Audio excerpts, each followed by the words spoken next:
Assalamualaikum warahmatullahi wabarakatuh. Saya Dwi Afri Septiani dari 11 Agama 1 akan mempresentasikan tugas sejarah kebudayaan Islam tentang Muhammad bin Abdul Wahhab,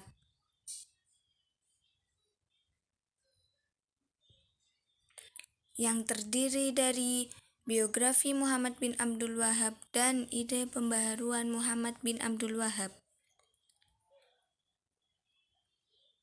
Pembahasan yang pertama yaitu biografi Muhammad bin Abdul Wahhab. Muhammad bin Abdul Wahhab adalah seorang ahli teologi agama Islam dan seorang tokoh pemimpin gerakan keagamaan yang pernah menjabat sebagai mufti Daulah Saudiyah yang kemudian berubah menjadi Kerajaan Arab Saudi yang lahir pada 1703 Masehi atau 1115 Hijriah dan wafat pada 22 Juni 1792 Masehi. Syekh Muhammad bin Abdul Wahhab adalah seorang ulama yang berusaha membangkitkan kembali dakwah tauhid dan dalam masyarakat dan cara beragama sesuai dengan tuntunan Rasulullah dan para sahabat. Para pendukung gerakan ini menolak disebut Wahabi karena pada dasarnya ajaran Syekh Muhammad bin Abdul Wahhab adalah ajaran Nabi Muhammad, bukan ajaran tersendiri.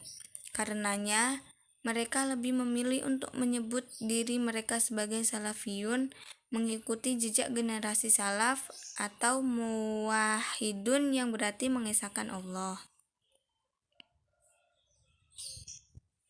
Perjuangan memurnikan akidah Islam. Muhammad bin Abdul Wahhab bebas mengemukakan akidah-akidahnya sekehendak hatinya, menolak serta mengesampingkan amalan-amalan agama yang dilakukan umat Islam saat itu dengan sikap toleransi dan saling menghargai perbedaan pendapat karena melihat umat Islam yang sudah melanggar akidah. Beliau menempuh berbagai cara dalam menyampaikan dakwahnya sesuai dengan keadaan masyarakat yang dihadapinya. Di samping berdakwah secara lisan, beliau juga tidak mengabaikan berdakwah secara pena, maka dengan hal itu, beliau mengirimkan surat kepada ulama-ulama Riyadh dan para umaranya.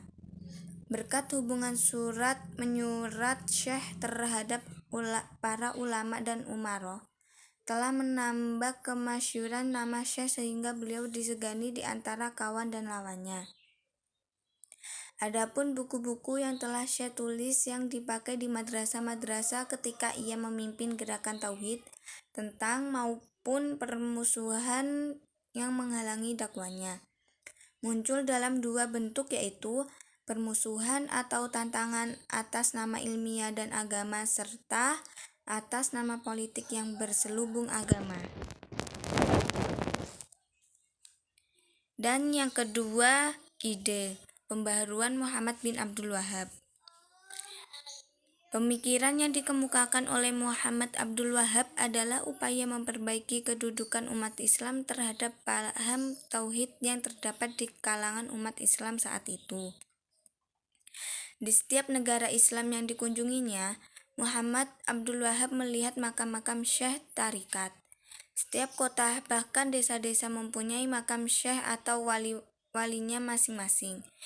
Syekh atau wali yang telah meninggal dunia itu dipandang sebagai orang yang berkuasa untuk menyelesaikan segala macam persoalan yang dihadapi manusia. Menurut paham Wahabiyah, perbuatan ini termasuk syirik karena permohonan dan doa tidak lagi dipanjatkan kepada Allah Subhanahu wa Ta'ala. Masalah tauhid memang merupakan ajaran yang paling dasar dalam Islam. Oleh karena itu, tidak mengherankan apabila Muhammad Abdul Wahhab memusatkan perhatiannya pada persoalan ini. Pokok-pokok pemikiran Muhammad Abdul Wahhab yaitu 1. Tauhid rububiyah, yaitu berkenaan tentang pengesaan Allah Subhanahu wa Ta'ala sebagai Maha Pencipta segala sesuatu yang terlepas dari segala macam pengaruh dan sebab. Yang kedua, tauhid asma wa sifat, yaitu berhubungan dengan pengesaan nama dan sifat-sifat Allah Subhanahu wa Ta'ala yang berbeda dengan makhluknya. Dan yang ketiga yaitu tauhid ilahiyah, yaitu berkaitan dengan pengesaan Allah Subhanahu wa taala sebagai Tuhan yang disembah. Sekian presentasi dari saya, Dwi Afri Septiani. Terima kasih dan wassalamualaikum warahmatullahi wabarakatuh.